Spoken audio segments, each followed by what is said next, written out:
ரூபாய் நோட்டுக்கான 50 நாட்கள் கெடு முடிய இன்னும் 5 நாட்களே உள்ள நிலையில் கருப்பு பணத்திற்கு எதிரான பிரதமர் மோடியின் முயற்சி பலனளித்துள்ளதா என்பது குறித்து பொதுமக்கள் அளித்த கருத்துக்களை தற்போது பார்க்கலாம். அதான் மக்களுக்கு கிடைச்சிருக்கு, பலன் கிடைச்சிருக்கு, எல்லாத்தையும் இருக்கு. ஆனால் அடுத்த துட்டு பிரச்சனை குறையணும். இந்த பில்லை குறைஞ்சுன்னு அடுத்து நல்லா இருக்கும். எப்பயும் போல இதாகிடும். அந்த திட்டம் கண்டிப்பாக நிறைவேறிருக்கு. ஏன்னா இன்றைக்கி கிட்டத்தட்ட 4000 கோடி கருப்பு பணம் வெளியே வந்திருக்கு. ஸோ இந்த கருப்பு பணம் எப்படி வெளியே வருதுனாக்கா அவங்க முறை செயல்படுத்துகிற முறை கொஞ்சம் பொதுமக்களுக்கு பாதிச்சிருக்கு. மற்றபடி பார்த்திங்கனாக்கா நிறைய கருப்பு பணம் இன்றைக்கி வெளியே வந்துட்டு இருக்கு. மக்கள் 2000 ரூபா தான் வருது. அப்படியே வந்தாலும் அந்த 2000 வச்சுட்டு சில்லறை வாங்க முடியாமல் நிறைய பேர் ரொம்ப கஷ்டப்படுறாங்க. இப்போ வியாபார ரீதியாக பார்த்திங்கனாக்கா பொதுவாகவே எங்களுக்கு வியாபாரம் இல்லை. இந்த 2000 நோட்டு எடுத்துகிட்டு வந்தாங்க நாங்கள் எவ்வளோ பேர் சில்லறை கொடுக்குறது? அதனால் சில்லறை கொடுக்க முடியாத நேரத்தில் வியாபாரமும் ரொம்ப பாதிச்சிருக்கு.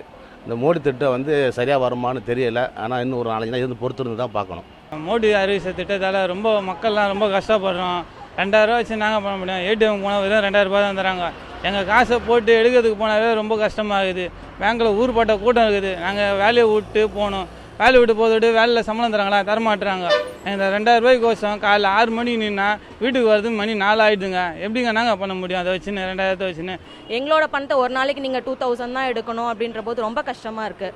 பப்ளிக் ரொம்ப ப்ராப்ளம்ஸ், காமன் பீப்புள் தான் ரொம்ப ப்ராப்ளம்ஸ் ஃபேஸ் பண்ணுறாங்க.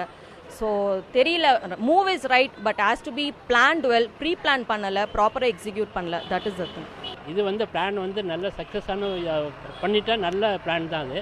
பட் அவங்க ப்ரீ பிளான் பண்ணி அதுக்கு தேவையான கரன்சிங்கெலாம் ஃபஸ்ட்டு ப்ரிப்பேர் பண்ணி சீக்ரெட்டாக வச்சுருந்து அதுக்கப்புறம் அந்த தேதிக்கு அதுக்கப்புறமா தேவையானது பேங்க்குங்கெல்லாம் டெபாசிட் பண்ணியிருந்தால் மக்களுக்கு இந்த அளவுக்கு இது அசௌகரியம் ஏற்பட்டிருக்காது.